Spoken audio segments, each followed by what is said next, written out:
Welcome to BSc third sem students. In physics, unit 4 consists of waves and sound. In this session, we are going to study the theory of Helmholtz resonator. So here you can understand the use of Helmholtz resonator and study the concept of the theory of Helmholtz resonator. So we need the what is nothing but a forced vibration and resonance. Forced vibration.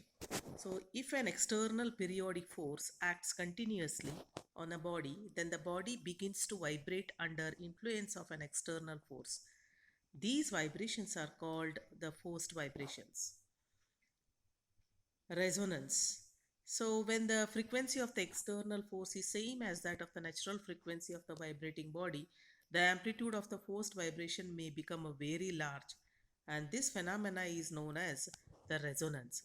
At resonance, the vibrations are sustained. Now, let us see the Helmholtz resonator. The German scientist Helmholtz devised the simple method of analyzing a various complex notes.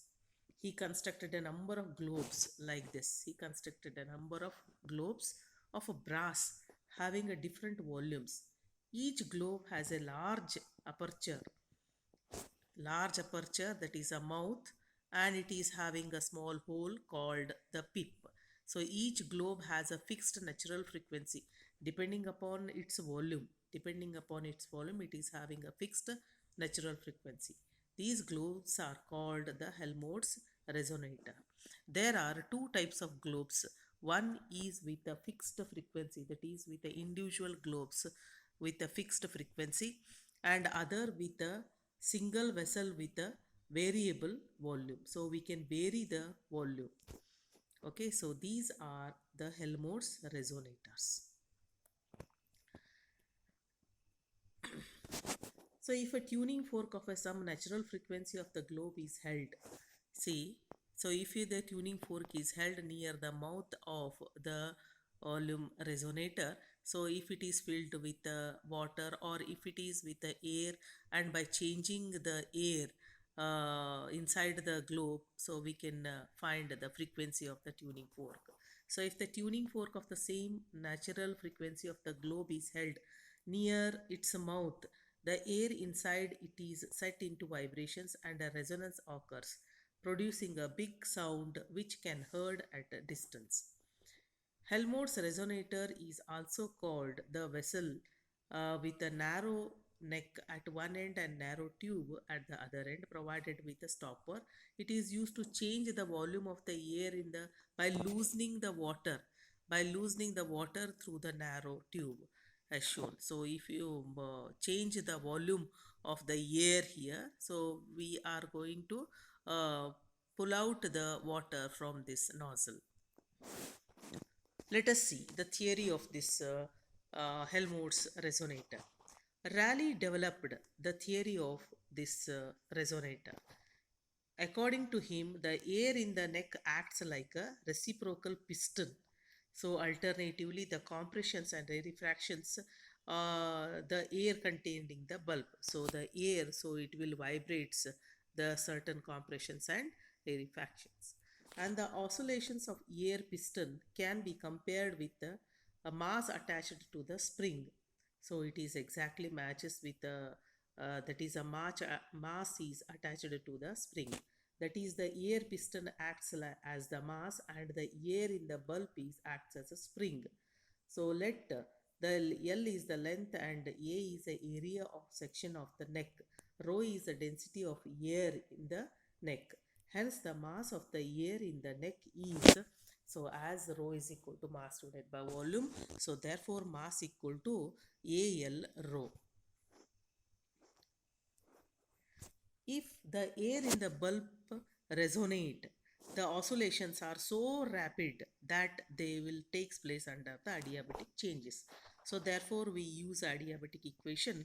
So that is PV raised to gamma is equal to constant, where P is a pressure, V is a volume, and gamma is a ratio of specific heat at a constant pressure to the specific heat at a constant volume. So say this is equation 1. So differentiate this equation. So we get gamma p v raised to gamma minus 1 dv plus v raised to gamma dp is equal to 0. So finally we get dp is equal to minus gamma pv raised to gamma minus 1 divided by v raised to gamma into dv. So this is the expression for small change in the pressure in the neck. And now suppose this change in pressure pushes the air piston through a distance y. So this pressure, so it will pushes the air in the piston with a distance y.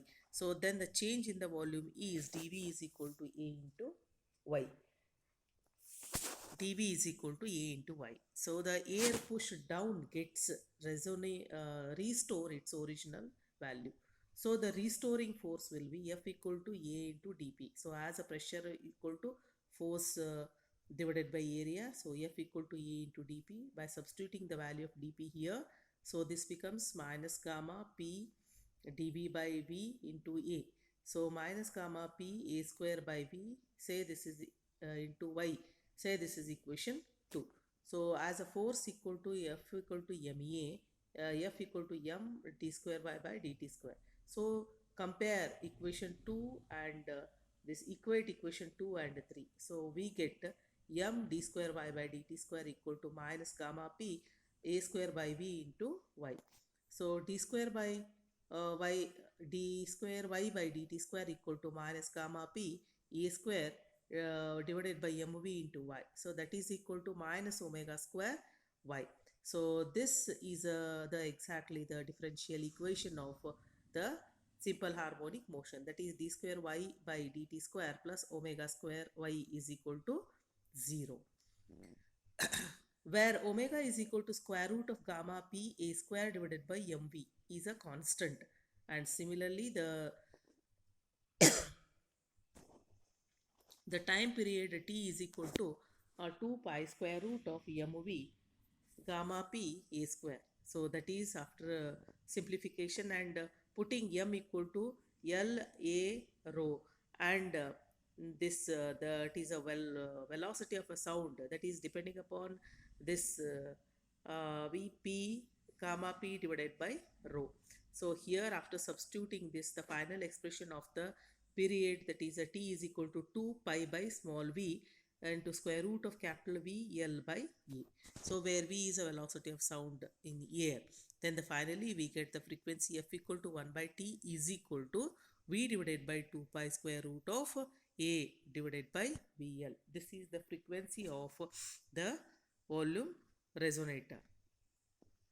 Thus, the frequency is directly proportional to square root of the cross-sectional area of the neck, that is A, and inversely proportional to the square root of the length of the neck, L.